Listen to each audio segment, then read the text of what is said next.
and our visitors here tonight.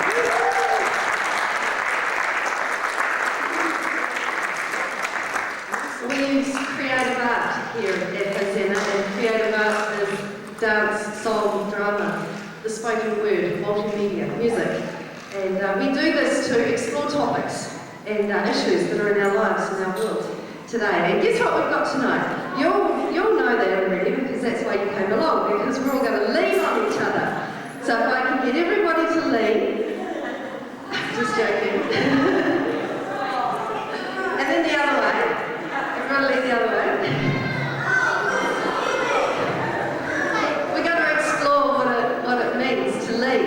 Okay, so you excited? Alright, we're going to get you warmed up first of all, though, before you sit back and relax and really enjoy yourselves tonight. We're going to make sure that you've got your blood circulating and that you're excited and prepared and ready. Is that alright? We're going to have our musicians come on in a minute. They're going to lead us in a couple of songs, and we'd love to have you join in. So if everybody could please stand up and welcome on the team. We'll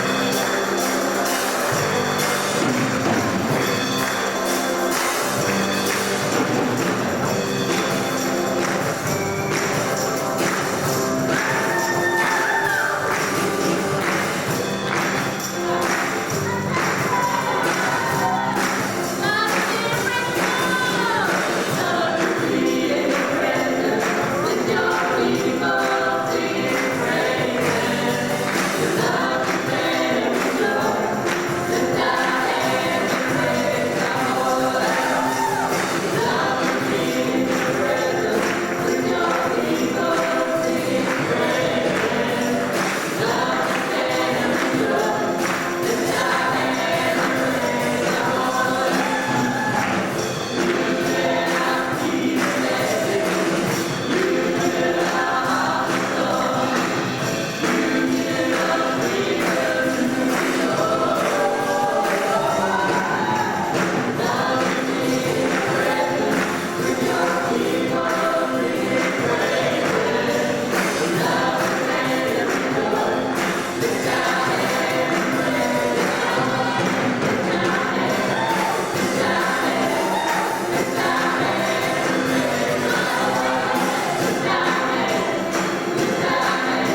resources.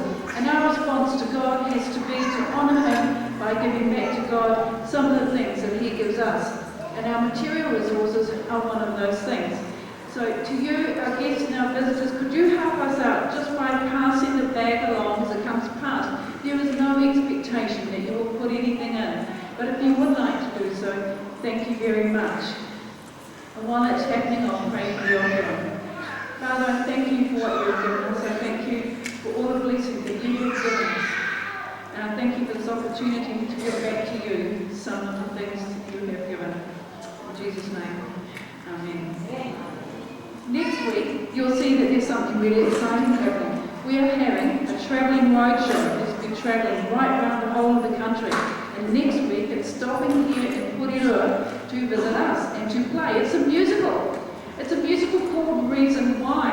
And the good reason why we should all come and see is not just that it's an amazing musical about a person from New Zealand, and you'll find out more about that when you come here, but also that the chorus that is part of it is made up at each location that the show goes to from local kids.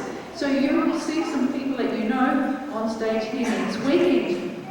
In the leaflet it tells you here, 5 and 8 p.m. on Saturday, June the 28th, and 3 and 6 p.m. on Sunday, June the 29th. And there is no door charge. There are no tickets. It is free admission. Welcome, love to see you. There will be a bucket going around, a collection taken up during the service. Sorry, service is not. It's definitely not during the musical. But there is no charge. So please, there are 4 performances to come along and see in the weekend. But another chance to get to know people and get to see you is all in the foyer, where we have our cup of tea at the end of our special creative arts presentation. So I'd love to see with you there, have a cup of tea, coffee, cold drink, and talk with you some more. Well, we've been looking at Lean on Me. We're going to lean to the left and a lean to the right. Now we're going to look at what our drama team has with their drama entitled Lean on Him.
These days down by the waterline,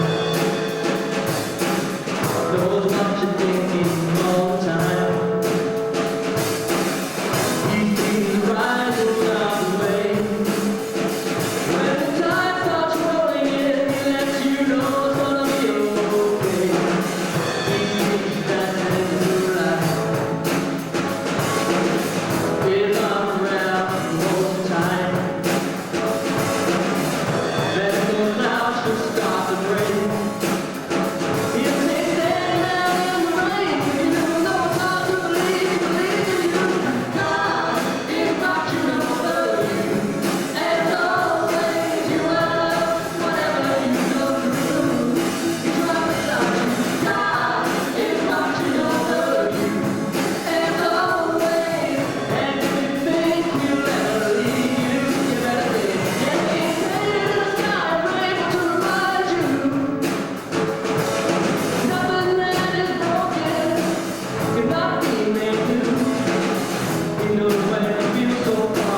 Her leaders judge for a bribe. Her priests teach for a price. And her prophets tell fortunes for money. Yet they lean upon the Lord and say, "Is not the Lord among us? No disaster will come upon us."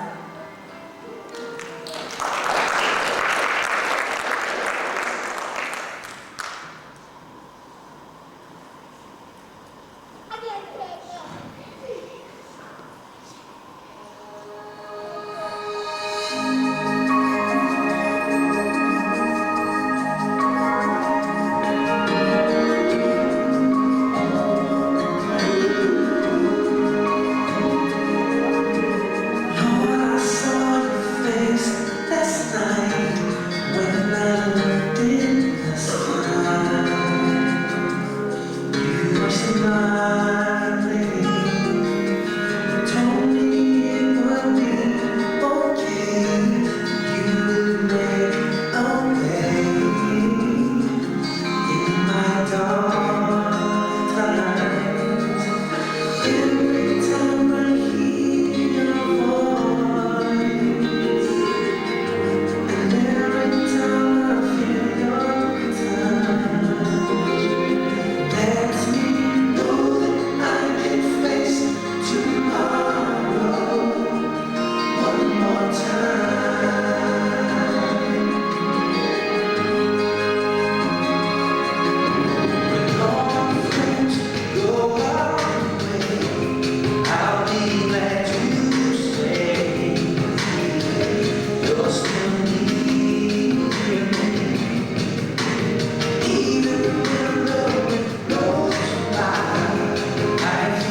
Some of us can lean on each other really successfully.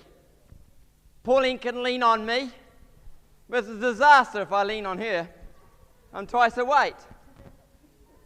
You know, and tonight when we talk about the subject, I want us to think about some of the possibilities of what we face.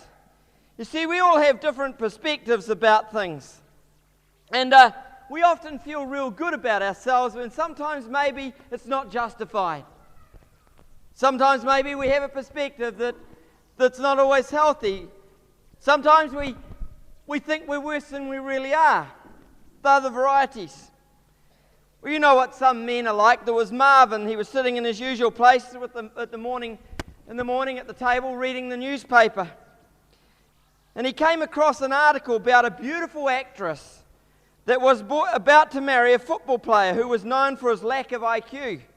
I mean, I can understand that, the way that some of them bash their heads against the opponents. And he's also known for his lack of common sense and for often getting into trouble off the field, not just on the field. He turned to his wife with a look of question on his face. He really pondering very deeply, and she noticed this. This is unusual for him. And he suddenly says, "I'll never understand why the biggest jerks get the most attractive wives." His wife stands there and looks at him with a lovely smile and says to him, "Why, thank you, dear. You are slow tonight." Now, our perspective can be distorted sometimes. And maybe the responses we anticipated don't happen in the way that we'd like. It's like the little girl who had been in serious trouble at home, and she had been banned from the kitchen table and made to sit in the hall with the plate on her lap to eat her food. The family prayed a prayer and she wasn't part of it. They gave God thanks for the food. The rest of the family were ignoring her noises and whimpering and carrying on, and they decided to give her some food and to eat on her lap, and which was kind of a concession considering that normally you'd go without your meal. So here's this little girl, she's sitting down there, and she decides that she was going to say her own thanks if they wouldn't let her join her. So she said in a rather loud voice that the family could hear, "Thank you, Lord, for preparing this table before me in the presence of mine enemies."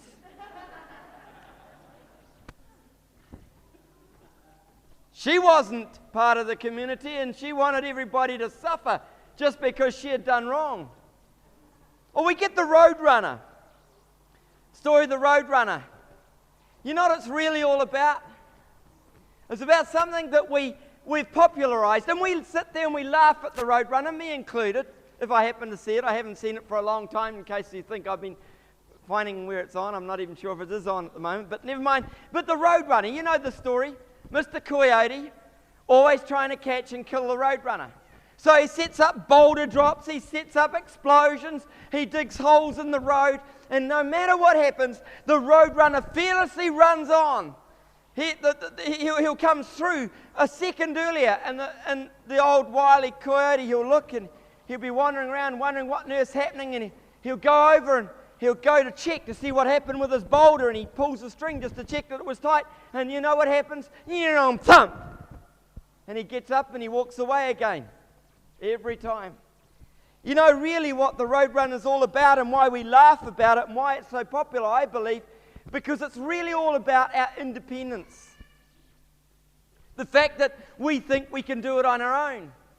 You know, the fact that we think we can escape from danger every moment. We can do the silliest of things and go the silliest of places knowing the danger's there, and we can escape. That's the theory behind the Roadrunner. It's kind of a sad story in a way, because it's the way it goes. And then there are occasions when sometimes we see people who are in trouble and we want to rescue them. It's like the teacher who had been doing a specialty course in psychology. And she decided that she wanted to really work with her class and to help develop some of the thinking that she'd been practicing in her course with her children. And so this new teacher was trying to make the use of this information, and so she decided to do a little experiment that had been suggested. So she said, "Everyone who thinks they are stupid, stand up." Class was silent for a while and nobody was there. After a few seconds, little Johnny stood up in the class, and the teacher was surprised but realized it was an opportune moment, just the right moment to help this little boy, Johnny.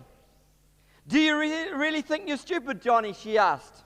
"No, ma'am," Johnny replied, "but I hated to see you standing there all by yourself." See, we have perspectives about independence and what is actually happening in the world around us that really can distort the realities of the world that we live in. And you know, we laugh at the roadrunner. We're amused at some of the things we see each other doing. You know, the reality is, though, I want to start tonight really by starting with one really serious comment. We talk lots about being human beings living in a world of chaos, living in a world where there's wars and threats of wars, and we're very fortunate in New Zealand. We're far from much of it. I don't know for how long, but we are at the moment. But we have our own conflicts. And some of us want to embark on some kind of a spiritual experience, but the reality is we are not humans. We are not humans who are having a spiritual experience. Really, what we're meant to be, we are spiritual beings having a human experience. And there's a big difference. And if we can start to think about that tonight, it'll help us on the journey of this whole business of leaning on me, on God, not me. If all you guys lean on me, I'd be flat. There we go. So let's have a look at this whole thing tonight. Lean on me. Think about it for a moment. Leaning on God. There's lots of people that would claim that they really have it all worked out in terms of leaning on God. And, you know, even if we believe in God, it is possible for that knowledge not to make any impact on the way we live our lives. There's a lot of people who go to church, and it's not made any impact on the lives of those people. And even not to have any impact on our choices that we make and that we face each day. It's possible for that to happen. And really what I would want to say at that point, and let's be clear about this, for some of us here, we might acknowledge God, we might sort of be there, but we're not leaning on Him. We're standing on our own and saying, well, it's good to have you around, God. It's kind of like the reading that Anne read for us this evening. I'm going to say this evening. I think we should give her a hand for the way she read that tonight.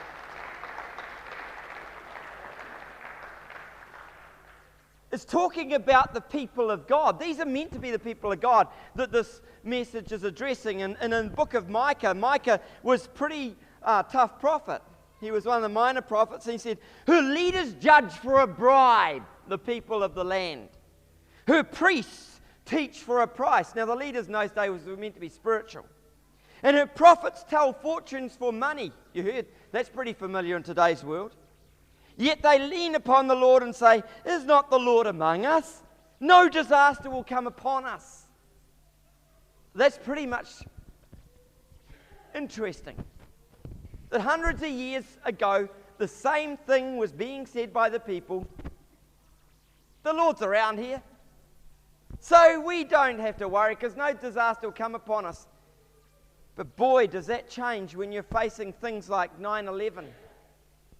Boy, does that change when you face extreme disasters in your home and you start thinking differently. You start thinking differently. Well, let's have a look at this whole issue this morning. You see, we've got a guy who's out here, he's out here being independent, fishing. And I want to ask this question. Why actually lean on God? What benefit is it? Why should we do it?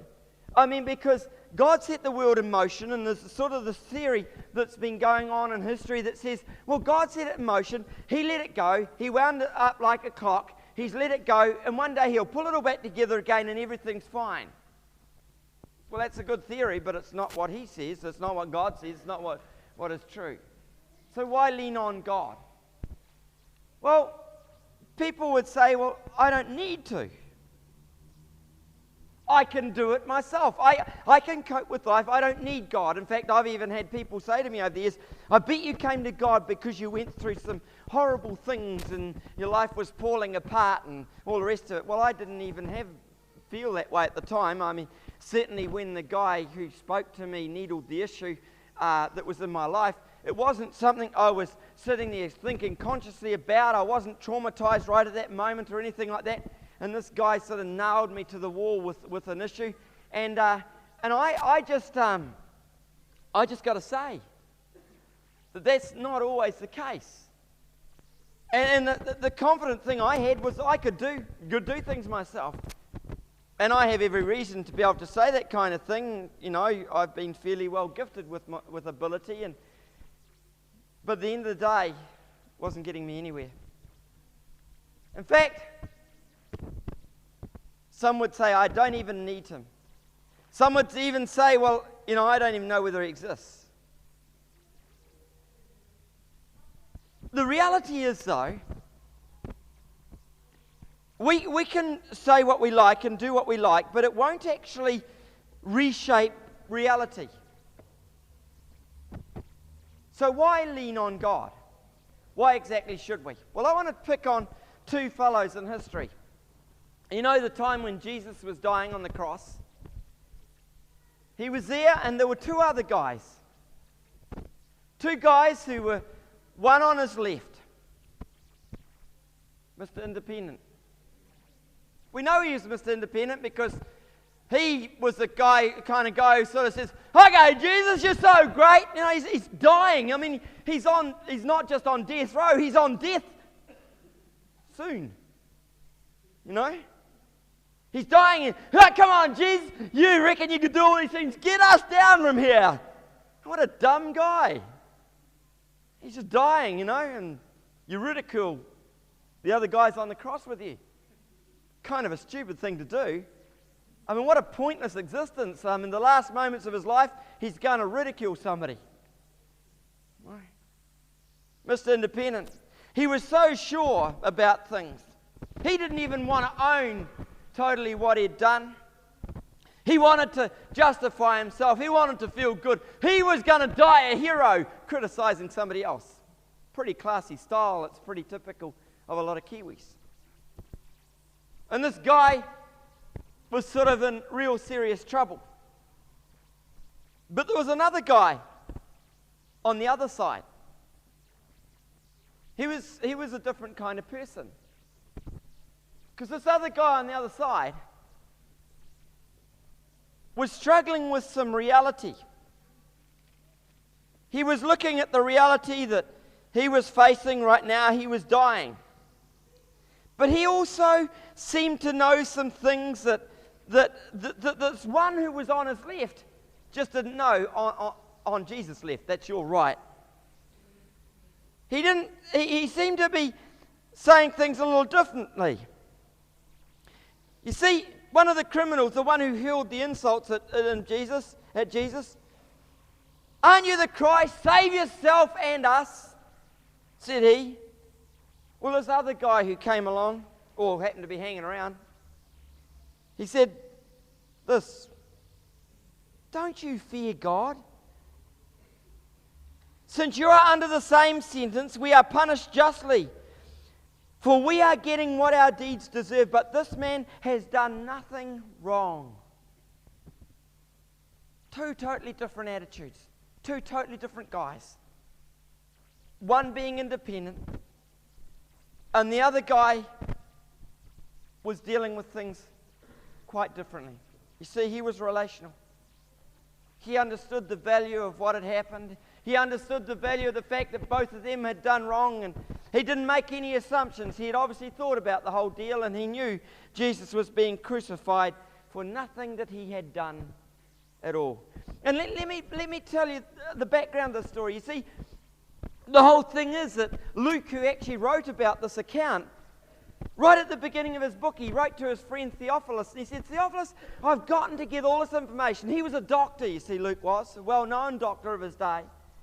And he interviewed a whole bunch of people, and he got all this information together, and he managed to get the whole thing into place.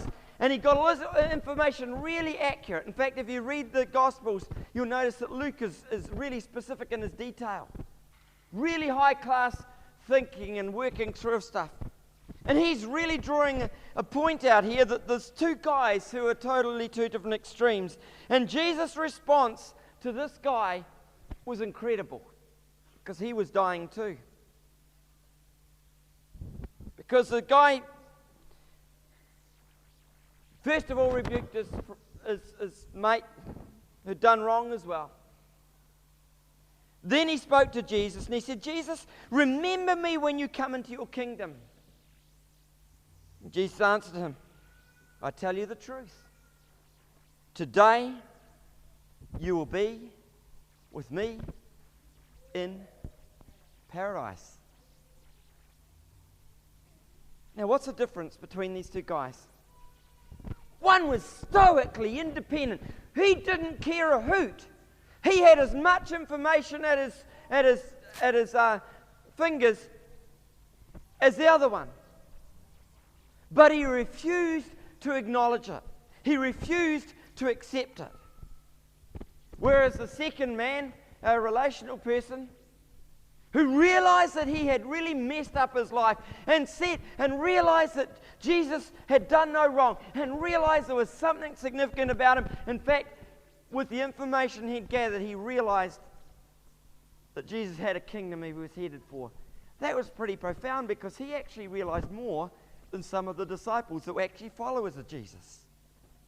Because they certainly didn't pick up on that, some of them. We know that because of the record that's been kept of the whole story. And all of us in this room here fit into one or other, or a mixture of both of those sides. All of us fit into that in some shape, form or another. And so what I'd like to do is now to look at this whole deal and to see that we often don't want the support we need. We often don't want the support we need. I mean, how many of us actually really want to go to hospital when we need it? How many of us do? When it's happened to me, when I've had to go to hospital, it's been one of those sort of experiences. Usually the reason I've ended up in hospital because I've ended up so sick that they've had to cart me there. I usually haven't gone on my two pegs. There's a couple of times I have, and you know, the reality is though, that when I'm there, I know, in spite of the fact that I don't like it, that's the best place I can be sometimes. When they had to put my head back together 5 and a bit years ago, that was the best place I could be. It was the best place for me right there and then. And you know, we don't always appreciate that. And you know, that is exactly what it's like in terms of relating to this whole deal of leaning on God. See, sometimes we feel more comfortable not leaning on Him. And so, in terms of that, I want to say this. We are very, very clearly designed for one thing and one thing only. We are very clearly designed like the best of the two guys on the cross. We're very clearly designed for a relationship. We know what it's like. We hanker for it. We want more. We love to be loved and we love to love. There's one or two people in society who would say that they don't want to be loved, but that's only because they've been loved so badly in the past that they become bitter and destructive. But if they find that real love, what does it do to them? It turns their lives around. They become a different person altogether.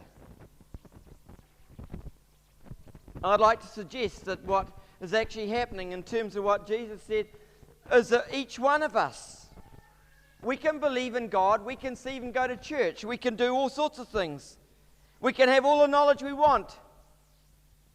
But the reality is, if we're really leaning on God, the relationship quality is going to be high.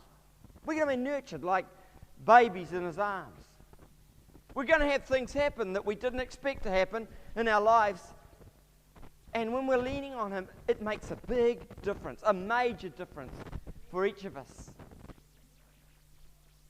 Years ago, before I became a Christian, I wouldn't have even understood this concept. It was a difficult thing to to even understand. But the one thing I did know, I knew one or two people who were real Christians. I knew plenty that claimed to be Christians and obviously weren't. But I knew some who were very real Christians. And one of the things I observed in them was that they had this sort of inner something that I didn't have. I didn't understand it was because they were really leaning on God. I just thought that Christianity was an intellectual exercise. That I could decide to be a Christian or not be a Christian, and it wouldn't make too much impact. It just meant I was going to go to heaven if I decided to be, and if I didn't, it wouldn't. And I wasn't sure I was interested in heaven. Because some of the people that thought they were going there weren't the kind of people I wanted to be with. You know? That was the way it was. But there were just some, and my friend Eric, one day I'll bring him here and you can meet him. Skinny as skinny. I mean, my wife's small, but she's nowhere near as skinny as this dude. He's skinny as you get. He needed to lean on God just to hold him up. You know? And we used to tease Eric after I became a Christian, not before I became a Christian. You see, the reality, the relational qualities is absolutely imperative. You see, I want to ask this question: what are the benefits then of a relationship with God? What are the benefits? Well, I want to suggest this, that the benefits of a relationship with another person, it's a healthy relationship, is something we all understand. Yeah? Yes? And I want to quickly go through the benefits of a relationship with God tonight. Here they are. I'll just find my right page and we'll...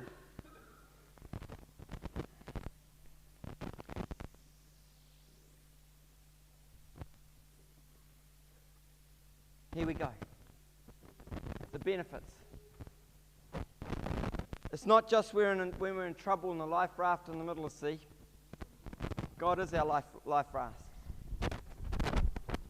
Just stop this thing making noise. It's better. It's like this. First of all, He'll be there when it's tough. That's true. I have been through some very, very tough things in my life since I became a Christian. It all started 2 weeks after I became a Christian. It got pretty disastrous. It got pretty messy for me and my family. But it changed me, and that happened 33 and a half years ago. I was 17. I'm 50. So there we go. He'll be there when it's tough. He puts it like this. It's recorded in the book of Psalms. It's Psalm 18:18. It says, They confronted me in the day of my disaster, but the Lord was my support. The psalmist writes about it. He's reflecting on what's happening. And even when it was a real disaster all around him, he said, but the Lord was my support. Even in the middle of the worst of disaster, God was my support. The second one, He empowers us. And once again, Psalm 18 talks about again, with your help I can advance against a troop. With my God I can scale a wall. You see, He enables us to do things that would seem veritably impossible. And we know the psalmist that wrote this particular story, it's actually true. We know through history that literally is what happened. He was actually able to advance against a troop. He was able to actually really achieve the things that seemed absolutely impossible at the time. The third one is this. He heals us. Psalm 30 says, O Lord my God, I called to you for help, and you healed me. I was talking with some people the other day, and they asked a good question. What's the evidence of Christianity? What's the evidence? Is it just an intellectual exercise? That was the question that was being asked. I had great delight in sitting there and just sharing some stories of amazing healings that I've seen. Last week, one of our men here, Tepper, he's one of our board members, one of our key leaders here with us. He got up and he did something unusual. He asked the congregation, how many people have seen healing this week? I looked around and I was surprised. And then I wanted to go and twist all their noses or all their ears, because none of them virtually had got up and told the story of this amazing stuff that God had done during the week. So if you're a visitor here and you know somebody got a healing, kick them in the butt, because they leaned on God and he healed. That's special, isn't it? Don't you agree? Yeah. Then the fourth one is this. He shields us. Psalm 33, the psalmist writes, we wait and hope for the Lord. He is our help and our shield. Now, what does it mean to be a shield? Well, what he does, he actually goes in front of us and he protects us when things are really rough. It's not that we won't experience rough things in life, but there's a difference between experiencing the rough things and having a shield in place that protects us from being damaged. It's not that we don't face battles, because often, actually, in my experience, since I've been a Christian, I've had more battles to face than I did before I became a Christian in one sense. But oh boy, I enjoy it. There's a different perspective, because somehow God gets involved there and I feel kind of shielded. I kind of know what he's doing, and I have an understanding and appreciation of the fact that he's there for me. It's an amazing thing to live every day of your life knowing that. It really is. The next one, he's on the spot. He is. One of the lecturers at Canterbury University who used to love knocking Christians, he used to always be on about he didn't believe in God and God couldn't possibly exist, and he carried on like that. And then he's talking about the relativity theory, and he's talking about a particular relationship between the speed of light and time as we know it. In the framework of that, at one point, he said in the middle of his lecture, this lecturer who loved to knock Christians, he said, he said, if I could travel at the speed of light, I could be here right now and I could be in China. My friend Eric, who was the cause of me becoming Christian, said, sir, then you're saying there's a possibility that God could exist. Blah, blah, blah, blah, blah, blah, blah, blah, blah, blah, blah. He never, ever, ever tried to knock a Christian again in the university. See, because he actually really did believe in God, even though he didn't recognize it. You know, one of the amazing things that Eric went and explained to him afterwards was the fact that in the Bible, constantly, over and over and over and over again, it refers to God as the light of the world. I am the light of the world. God is the light. And it constantly goes through over and over and over. And the lecturer just stated the obvious. He really did believe in God. He just thought he didn't. And see, the reality is, he's on the spot. And the reason he's able to be on the spot is because of that very thing. He's right here for you and I. And if you or I were over in Hong Kong right now, he'd be right there for you or I right now. See, time and the relationship and the world that we live in, the time frame we live in, he's not limited by that. We know that. The disciples soon discovered it. They was pretty scared. They were freaked out. These were tough fishermen, tax collectors. I mean, tax collectors got to be pretty rugged people in those days, even if they were short. And they were gathered together in the upper room. They were a bit scared about the fact that Romans were going to kill them next, because they'd already killed Jesus. And the pattern was often the case where the Jewish community would stir the Romans up enough that they would go and kill the followers of the one they'd just crucified. So they were hiding in an upper room with the door locked. Probably a pretty stout door. They were sort of gathering around and they didn't know quite what to do with themselves. When you can imagine, here's the wall. And there it is. There's a wall right through here. And you're in the upper room. And the wall's right through there. And Jesus sort of buzzes through the wall. Walks in. And says, they were terrified. There's a ghost here. But then Jesus really messes the whole deal up, because he didn't do the ghost thing. He goes to Thomas, the guy who had said, I don't believe you have seen Jesus, because some of them had already seen him on other occasions. I don't believe you've seen Jesus, he heroically said. A lot of rubbish, you're just hallucinating. He'd said a few things to them.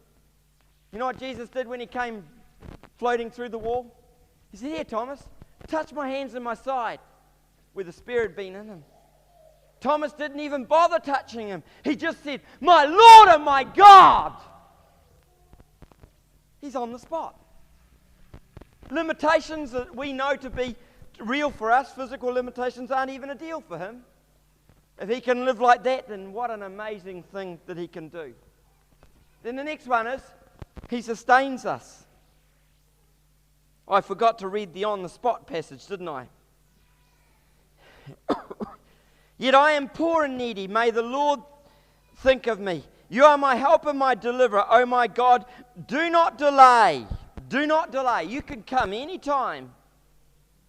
Then this next one, he sustains me. Psalm 54 reads like this. Surely God is my help. The Lord is the one who sustains me.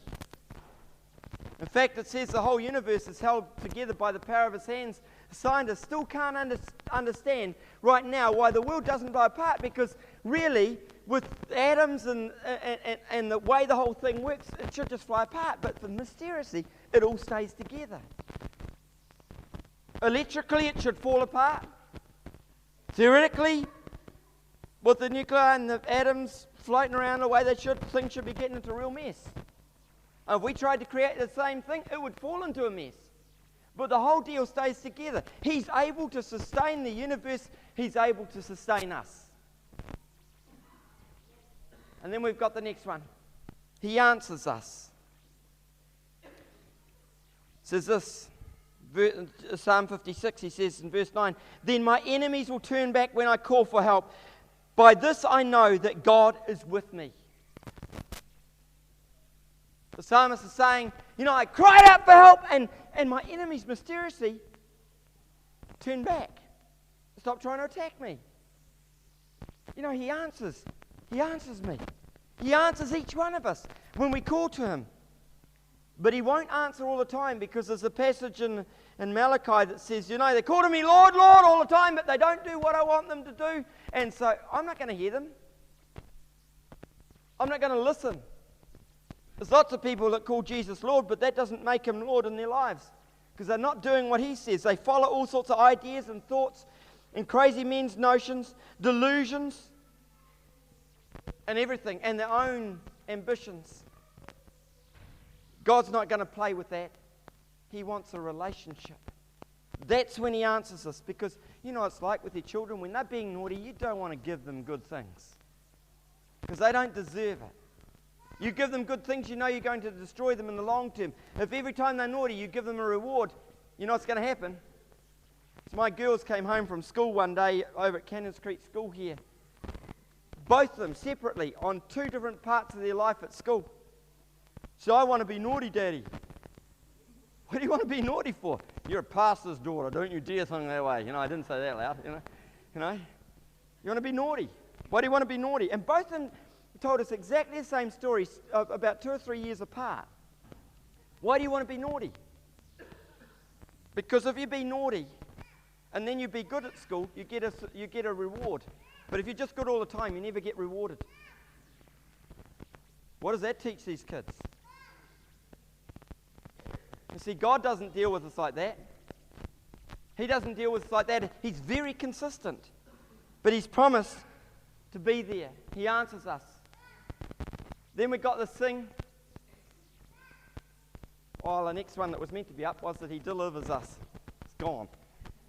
Never mind. He delivers us. It says this in Psalm 60 verse 5. Save us and help us with your right hand, that those you love may be delivered. Now, some of us won't understand what he was actually saying there, because we don't understand. Save us and help us with your left hand, your right hand doesn't make any sense to us. But you see, it was considered in the Jewish culture that the right hand was used for good things and the left hand was used for bad things.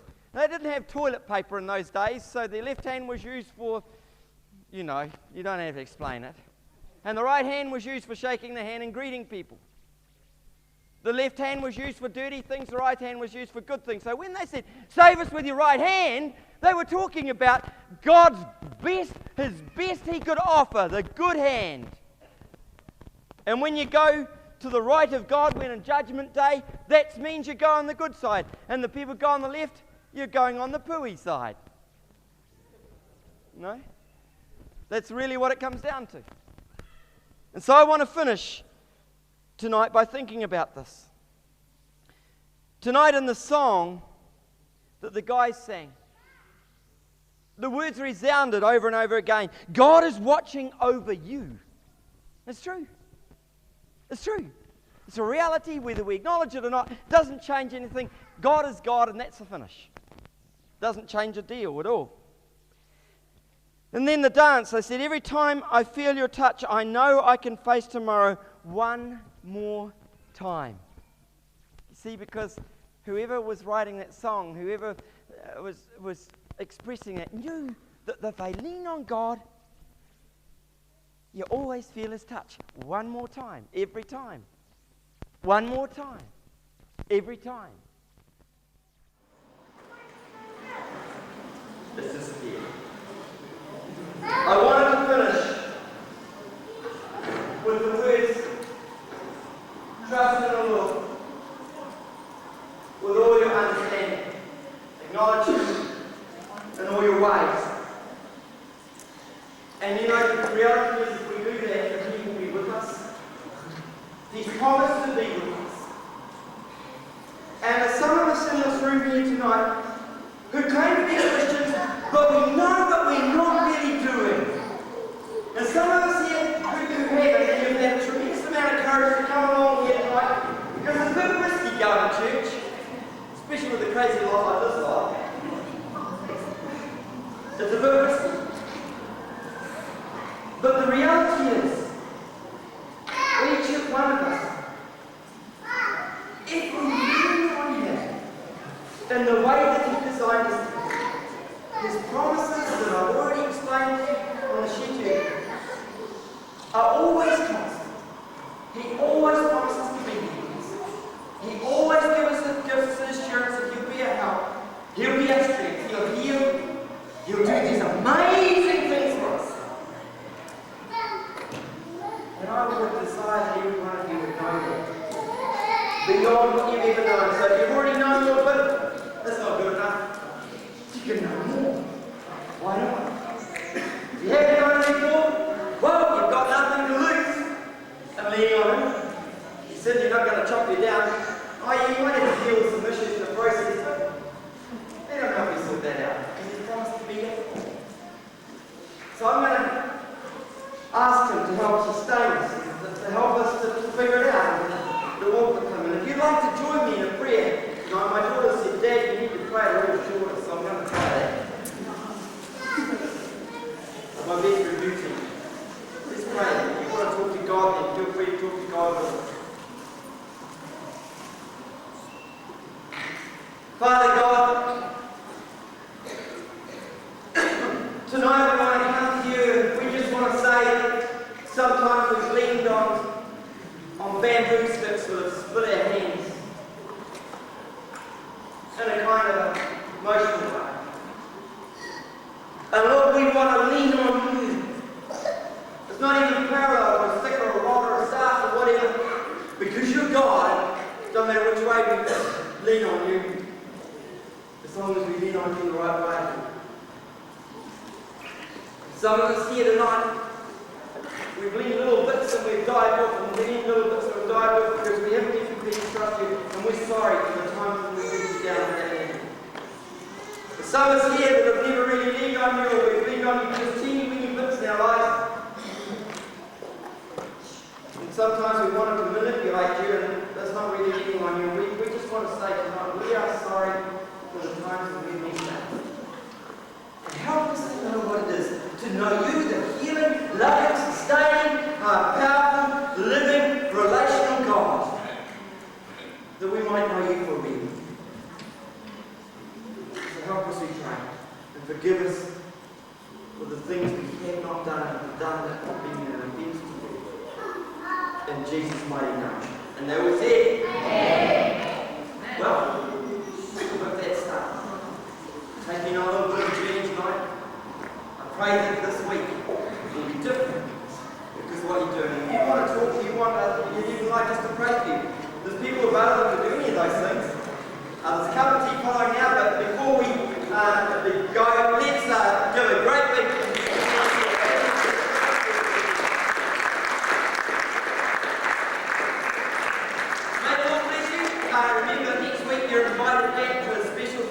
5